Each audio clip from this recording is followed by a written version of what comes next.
Hello, everyone. Back again to another short podcast on Malaysian history. Today, I'm here live with Avtar Singh, a respected historian and historical researcher specializing in Sabah's history.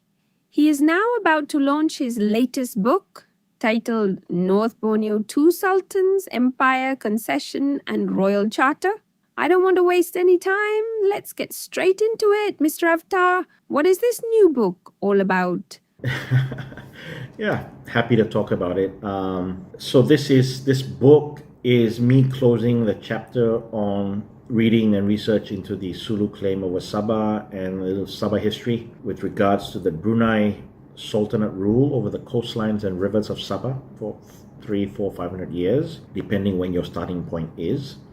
The rival claim from the Sulu Sultanate, who claimed to own territories on the coastlines of Sabah, and how that came about, linking together very crucial pieces of history to do with Sabah, which includes piracy, kidnapping, pirate raids, and the enslavement of indigenous peoples of Sabah as slaves sold at slave markets in the Sulu Archipelago, and how indigenous peoples of Sabah became a form of currency to be sold and traded for in commerce and trade, and how this in turn fuels the Sulu economy, the Sulu Sultanate economy, and how it benefits them. Populations in villages along the coastlines and rivers are decimated, especially on the east coast of Sabah, and how Brunei, I think, declines over time, especially in the 1800s, and what leads to this decline. So we need to talk about this. You cannot just look at Sabah history alone. It is all interconnected. One thing leads to another. I like using that term. One thing leads to another. What happens in the Sulu affects what happens in Brunei. And what happens in North Borneo as well. Primarily along the coastlines and the rivers. I think you've got to separate that part, because the claim over Sabah has always been the coastlines and the rivers, not primarily in the interior, the heartland of Sabah. So what I hope the book will do is fill up a missing gap. There is a very big gap on the history of Sabah. And 1877, 1878, which is what the book is sort of primarily focused on, is what happens during that period of time that leads two Europeans, or an English opium trader who's a very successful merchant as well, who has his offices in Shanghai, and a Austro-Hungarian diplomat who's also a merchant, who happened to have worked for this English gentleman in his company beforehand, how they were both able to acquire North Borneo from two rival sultans at a month apart. How did that happen? Why did it happen? So if you look at the work of Professor Bilcher Bala at the very beginning, where he talks about the history of the Brunei Sultanate and why they became such a powerful maritime force, that's sort of the starting point for me.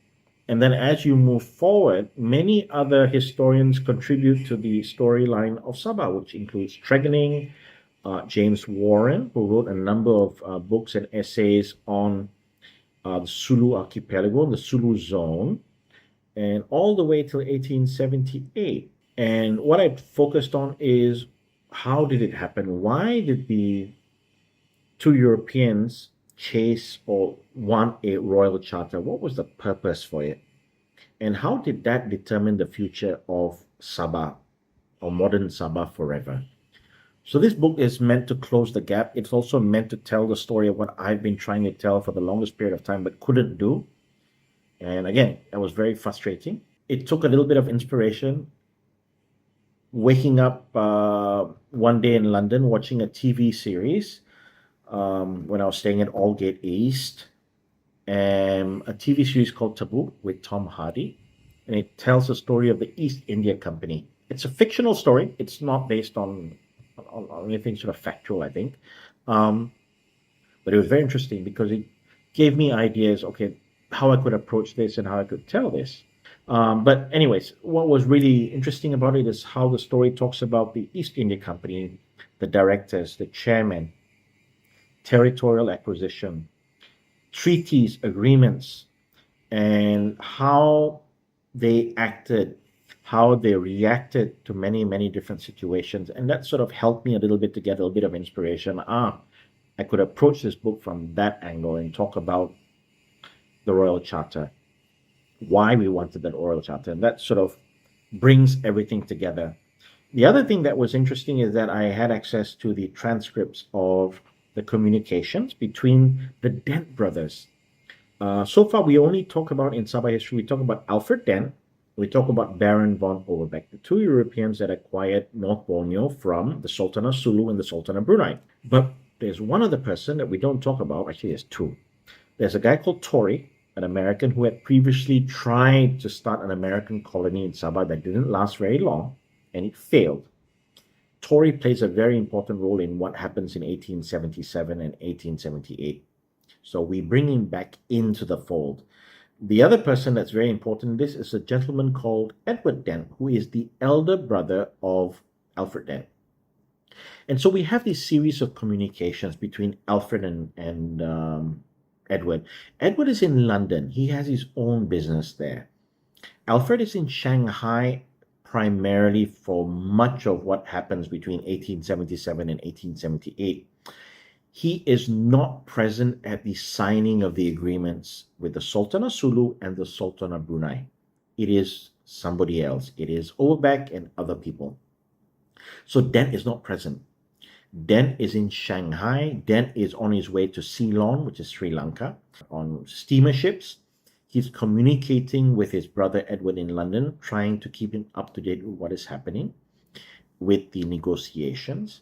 And it's a series of communications that also forms the backbone of this book, because it gives us a lot of insight into what is happening and what ultimately leads to the company going after a royal charter, why the royal charter is absolutely important for the future of modern Sabah and also for the company itself that eventually becomes a chartered company, and how one by one these characters disappear, meaning that they fade away. They're no longer involved with the actual transaction of converting the company into a chartered company, a royal chartered company. So that's Overbeck and that's Torrey. And they fade away. And there's a reason for that. Well, a number of reasons. So this book sort of tells the story of that. It also talks about the slavery aspect, how the Sulu Sultanate became such a powerful sultanate while the Brunei Sultanate was in decline, again, for a number of reasons. And then you get to sort of 1875, 1876, and things have changed. The Sulu Sultanate are in decline, and they go through their own set of hardships, and both have no choice but to agree to sign the agreement of 1877 in Brunei, 1878 January in Sulu. And the terms of the agreement as well are also very important when we talk about this. So I touch on that very briefly. I don't go into the actual agreements itself because, again, it is best left to other historians who specialize in this and who can go into greater detail of explaining the agreements. So I'm just merely one of a number of historians that can or are trying to talk about this topic. There's a very big gap in Sabah history. So we've got historians prior to this, Professor Ranjit Singh, you have Tregening, and you have Professor Bilcher Bala. So they have laid the foundations of Sabah history and how it's interrelated with Sulu and Brunei history. And I'm merely filling in gaps in between to tell that story. And hopefully more historians can come forward and fill in more gaps because there's still a lot more to tell. And that's my hope with this book. But it also, for me, it closes a chapter on something that I've been working on for 6 years. And I finally get to close the chapter, finally get to put to bed a research project. And yeah, that's pretty much it. Yeah. But it's valuable reading. I think if you read it, you'll find it very interesting. I think it will open your eyes to quite a number of things about Sabah history. Things that you never knew about, you never realized. Well, the book title sort of covers the theme of the book, right? Two sultans, concession, empire. So when I talk about empire, it's not just the British Empire. We're talking about the Austro-Hungarian Empire. We're talking about the German, and I would say then you have the Spanish, and they're an empire. The Portuguese, not so much. Not in this story. It really, really is the Spanish and the British Empire that really, really have a primary role in the future of North Borneo and Sabah. And that's really the theme of the book.